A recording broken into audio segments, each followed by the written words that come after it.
सार्थ श्री भावार्थ रामायण बालकांड अध्याय 7. श्री रामाची तीर्थयात्रा.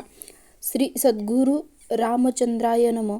धन्य रामायण सृष्टी, धन्य वाल्मिकाची वाग्यृष्टी. अक्षरे अक्षर परिही पाठी, दोष कोट्यानुकोटी नासती. नासती महापातके, नासती द्वंद्वे दुःखे. रामकथा ऐकता हरिखे, सुख महासुखे थोरावे. येथोनी श्रीरामचरित्र अपवित्रा करी अति पवित्र. कथा कौतुक अति विचित्र, स्तोत्री सादर परिसावे.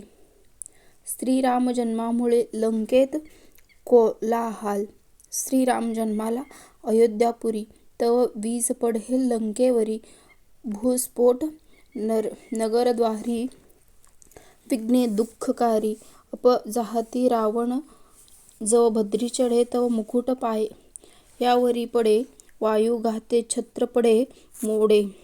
सभेची उडे सौभाग्य. कुंभकर्णाचा घरवारी, दिवा भीत घुघू करी.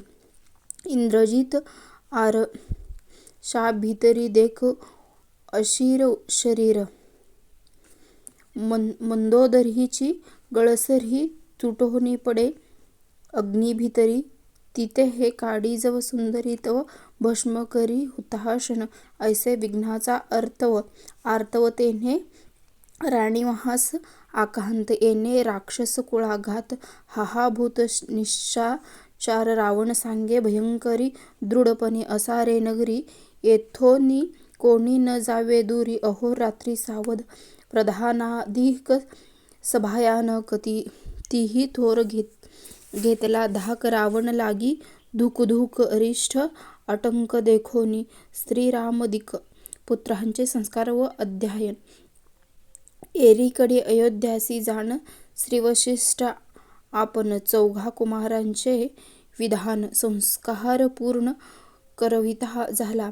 जातकर्म नामाभिधान, कुटीसूत्र अन्नप्रशायन. कौशल्यकर्म वायनदान केले संपूर्ण. विधियुक्त ऐश्वर्याचे आविष्कारे, व्रतबंधनाचे नि गजरे. दाने सन्मान व सत्पत्रे, सुखी नृप वरे यापरी केले. श्री सद्गुरु रामचंद्रांना नमस्कार करून नाथराय रामकथा सांगतात. हे रामायण या सर्व सृष्टीत धन्य असून, त्या रामायणाचे कर्ते वाल्मिकी यांची वाणी मेघासारखी श्रेष्ठ असून या कथेचा वर्षाव करीत आहे. त्याच्या अक्षरामुळेच कोट्यावधी दोषांचा नाश होतो आणि महापातकासह सुखदुःख, हर्ष शोक, जन्म मरण अशी द्वंद्वे नाश पावतात. ही रामकथा प्रेमाने ऐकली तर सुखच महासुखाने प्राप्त होते. येथून पुढचे रामचरित्र हे अपवित्रालाही अतिपवित्र करते. हे असे ही कथा कौतुक आहे व श्रोत्यांनी आदराने ऐकावे. रामजन्मामुळे लंकेत कोलाहल. जेव्हा रामाचा जन्म अयोध्यात झाला, तेव्हा लंकेवर वीज पडली. मुख्य द्वारा पुढे भूकंप झाला आणि अनेक दुःखकारक विघ्ने निर्माण होऊ लागली. आणि रावण जेव्हा सिंहासनावर चढू लागला, तेव्हा त्याचा मुकुट त्याच्या पायावर पडला व वाऱ्याच्या वेगाने सिंहासनावरचे छत्री मोडून पडले. त्यामुळे ती सभा एखाद्या विधवेसारखी दिसू लागली. तिकडे कुंभकर्णाचा घरावर घुबडे हे घू करू लागली व इंद्रजितेने जेव्हा आरशात पाहिले, तर त्याला आपल्या धडावर सिर नाही असे दिसले. इकडे मंदोदरीचे मंगळसूत्र तुटून अग्नीत पडले. ते काढण्याचा प्रयत्न तिने केला, पण तोवर ते अग्नीने भस्म केले. अशा विघ्नाचा लंकेत वर्षाव होऊ लागला. तेव्हा अंतपुरात हाहाकार झाला व अपशकुनाने राक्षसांचा नाश होतो की काय म्हणून सर्वजण तळमळू लागले. तेव्हा रावण सेवकांना सांगू लागला की भयानक विघ्न येण्याची शक्यता आहे. पहारा कडे कोट ठेवा व तेथून कोणी दूर जाऊ नका आणि रात्रंदिवस सावध राहा. तेव्हा जे 8 प्रधान होते तेथे हादरले व त्यांना अत्यंत धाक बसला व रावणाला तर सारखी धुकधुक लागली व निवारण न होणारी ही संकटे आहे असे तो म्हणू लागला. श्रीरामदिक पुत्रांचे संस्कार व अध्ययन. इकडे अयोध्यात वसिष्ठांनी 4 कुमारांचे नानाविधी संस्कार केले. जातक कर्म, नामक कर्म, नाव ठेवणे, कारधोडा बांधणे, अन्न खाऊ घालणे, शेंडी ठेवणे, मुलांच्या हातात दान करणे हे संस्कार वसिष्ठांनी विधियुक्त केले. 4 पुत्र 8 वर्षांचे झाले तेव्हा मोठ्या ऐश्वर्याने त्यांचे मौजबंधन केले व त्यानिमित्ताने सन्मानपूर्वक सत्पाप्राप्त दान देऊन अनेकांना राज्य सुखी केले. श्रीरामाचा व्रतबंध सुखी केले विप्रबंध. तृप्ती स्वानंदे निघाले डोलत परमानंद पावले. श्रीरामाचे व्रतबंधन सुखी केले अकिंचन. वणवण निमहाला पूर्ण म्हणो मग ते पण मुक्त झाली या व्रतबंधन. वसिष्ठापाशी 4 जण आरंभिले वेदाध्ययन. शस्त्र व्याख्यान वेदांत. श्रीराम वेदाचे जन्मस्थान त्यासी संस्कार मात्रे जाण. पठन झाले शस्त्र संपूर्ण अगाधपण प्रज्ञेचे. यापरी रघुनाथासी जाण झाली 16 वर्षे. संपूर्ण करावया तीर्थ भीमागमन. रघुनंदन उद्धतू. लोक संग्रहासाठी रामाची तीर्थयात्रा व त्याचे वर्णन. प्रार्थुनी वसिष्ठाते त्या सद्गुरूच्या अनुमती आज्ञा मनोनी दशरथाची श्रीरामतीर्थेती निघाले. मग पाहोनिया सुदीन स्वास्तिवादू पुण्य हवाचन. सवे देओनिया सैन्य सुबुद्धी प्रधान समवेत. दिधली अक्षयी भंडारे सवस्त्य गायीची खिलारे. नाना प्रकारची वस्त्रे तीर्थी रघुवीरे वाठावया सारे सरिता सिंधू संगम. पुण्यभूमी पुण्यश्रम कलापग्राम नंदीग्राम. मार्ग दुर्गम हिमालया बद्रीगार मार्गी पंचाप्रयाग वेदप्रयाग शिवप्रयाग कर्णप्रयाग ब्रह्मप्रयाग अतिगुप्तप्रयाग पांचवा शरयू गंगा सुवर्णभद्रा तिन्ही आणि या प्रयाग त्रिवेणी. कार्तिक मासी कृष्णवेणी मुख्य त्रिवेणी. माघ स्नान. वैने पापोवने शैलशिखरे परमपवन जय उकरे. तीर्थादी तिन्ही पुष्करे.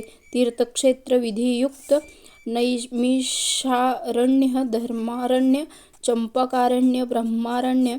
महापंथाचे वेदारण्य ऋषी वेदज्ञ जेथे असते. असा श्रीरामाचा व्रतबंध झाला तेव्हा अनेक ब्राह्मण सुखी झाले. तेव्हा तृप्तीला स्वानंदीची ढेकर आली व त्या तृप्तीलाच परमानंद प्राप्त झाला.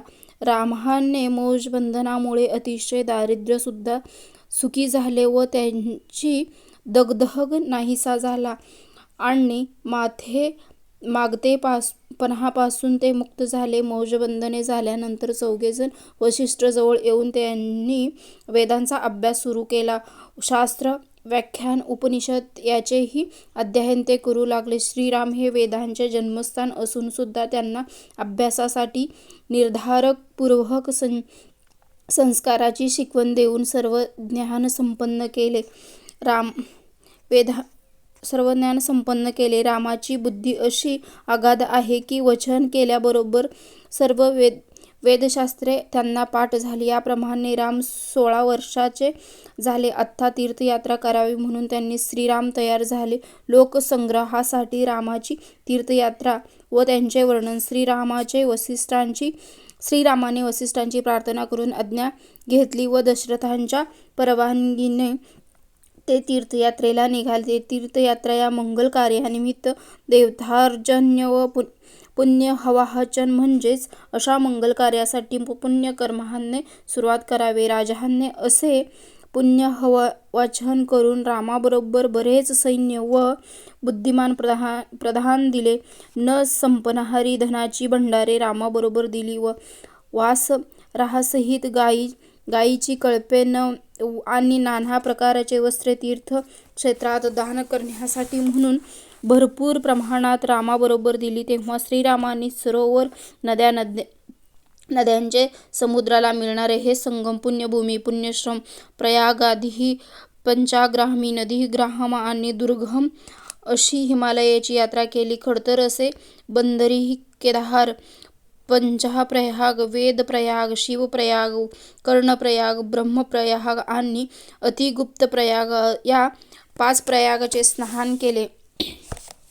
रामाने शरयू, गंगा, सुवर्णभद्रा या नद्यांचे स्नान करून गंगा, यमुना व सरस्वतीचे प्रयागी स्नान केले. नंतर कार्तिकी महिन्यात कृष्णावेणी नदीची स्नाने करून मुख्य त्रिवेणींचे माघ महिन्यात स्नान केले. तीर्थयात्रेत रामाने वने, तपोवने, पर्वत शिखरे, पवित्र अशा माळरानाच्या जमिनी, राजस्थान, पंजाब व कुरुक्षेत्र येथील पुष्कळ तीर्थे रामाने पाहिले व तिथे विधियुक्त स्नानसंध्या केली. नंतर नैमिषारण्य, धर्मारण्य, चंपकारण्य, पंचारण्य, ब्रह्मारण्य, मोठ्या मार्गाने वेदारण्य अशी वने, उपवने की जेथे अनेक तपस्वी व वेदज्ञानी ब्राह्मण राहत होते तेथे रामाने पाहिले.